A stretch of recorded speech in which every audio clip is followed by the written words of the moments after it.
నా పేరు మణికుమార్. హైదరాబాద్లోని బాలానగర్లో చిన్న ఇండస్ట్రీ నడుపుతాను. నెలకు 2 లక్షల దాకా ఆదాయం వస్తుంది. అంటే ఏడాదికి 24 లక్షలు.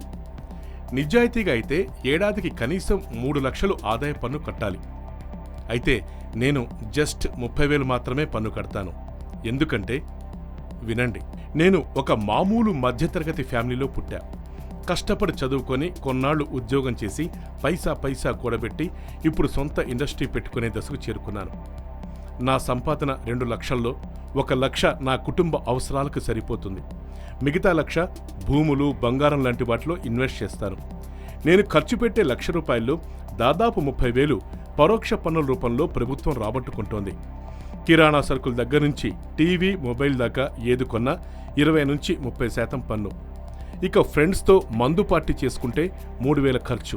అయితే దాదాపు 60% ప్రభుత్వానికి పన్ను. కారుకు పెట్రోల్ కొట్టిస్తే లీటర్కు ₹30 పన్ను. కారు కొంటే అన్ని ట్యాక్సులు కలిపి ప్రభుత్వానికి ₹1,50,000 చెల్లించా. ఇంటి స్థలం కొంటే ₹1,00,000 రిజిస్ట్రేషన్ కోసం కట్టా. ప్రభుత్వం కనీసం మట్టి రోడ్డు కూడా వేయని మా కాలనీలో స్థలం కొన్నందుకు ప్రభుత్వం డెవలప్మెంట్ ఛార్జీల పేరుతో 50,000 వసూలు చేసింది.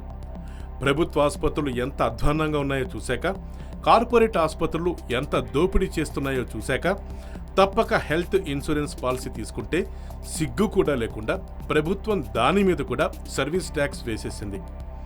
దారి దోపిడీ దొంగలు దోచుకున్నట్లు ప్రతి దాని మీద, ఆఖరికి శ్మశానంలో శవదహనం మీద కూడా పన్నులేస్తున్న ప్రభుత్వం మాకు తిరిగి ఏమిస్తుంది? గవర్నమెంట్ స్కూల్స్లో మా పిల్లల్ని చేర్పిస్తే చదువు వస్తుందనే నమ్మకం ఉందా? గవర్నమెంట్ ఆసుపత్రికి వెళ్తే ఆరోగ్యంతో తిరిగి వస్తామనే నమ్మకం ఉందా? దేశ రక్షణ, రోడ్లు వేయటం తప్ప చేస్తున్న అభివృద్ధి పనులేంటో మాకు అర్థం కావట్లేదు మోడీ గారు. కారు కొంటే రోడ్డు ట్యాక్స్, రోడ్డు ఎక్కితే టోల్ ట్యాక్స్, టోల్ తీసేస్తున్నారు సార్ వీళ్ళంతా. ఇక మా పన్నుల డబ్బు ఏమైపోతుంది? మా ఇండస్ట్రీలో పనిచేసే వారికి జీతం పెంచాలంటే వారు ఎంత పనిచేస్తారు, ఎలా పనిచేస్తారు అని ప్రతి ఏడు చూసి ఇంక్రిమెంట్ ఇస్తాం. కానీ ప్రభుత్వాలు ఏం చేస్తున్నాయి?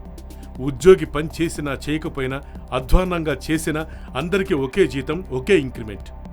మా సొమ్ముంటే అంత లోకువా మీకు? పైగా మా పన్నుల డబ్బుతో జీతాలు తీసుకుంటూ మా పనులు చేయాలంటే ఫోజులు కొడతారు. 10 గంటలకి ఆఫీస్ అంటే 11 గంటలకు వస్తారు. లంచం లేకుండా ఒక్క పని కూడా చేయరు. మరెందుకు సార్? మేమెందుకు ప్రభుత్వాలకు పన్నులు కట్టాలి సార్? ఇండస్ట్రీ నడవాలి అంటే కరెంటు వాళ్ళ దగ్గర నుంచి ప్రతి ఒక్కరికి లంచాలు ఇవ్వాలి. అందరికీ కలిపి నెలకి సుమారు 10,000 నేను లంచం ఇవ్వాల్సి వస్తుంది. ఆ లంచాలన్నీ వైట్లో చూపించడం ఎలా సార్?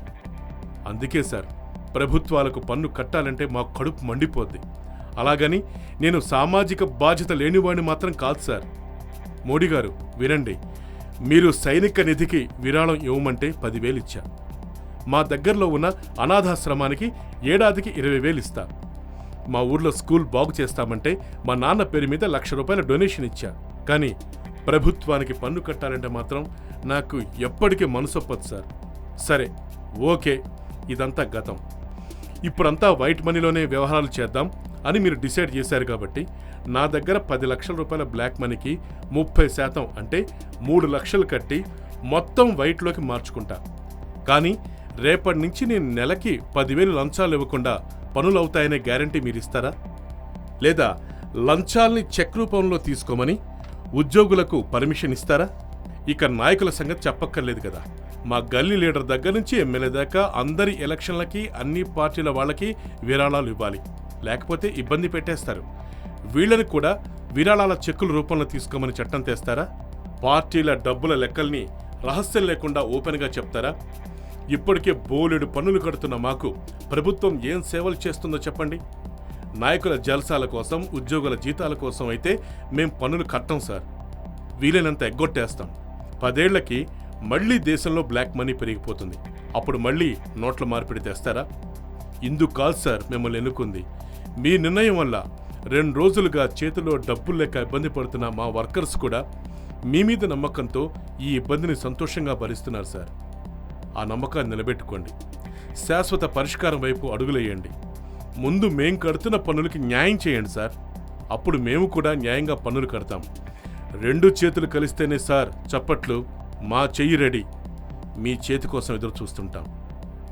ఇట్లు మణికుమార్, ఓ భారతీయ పౌరుడు.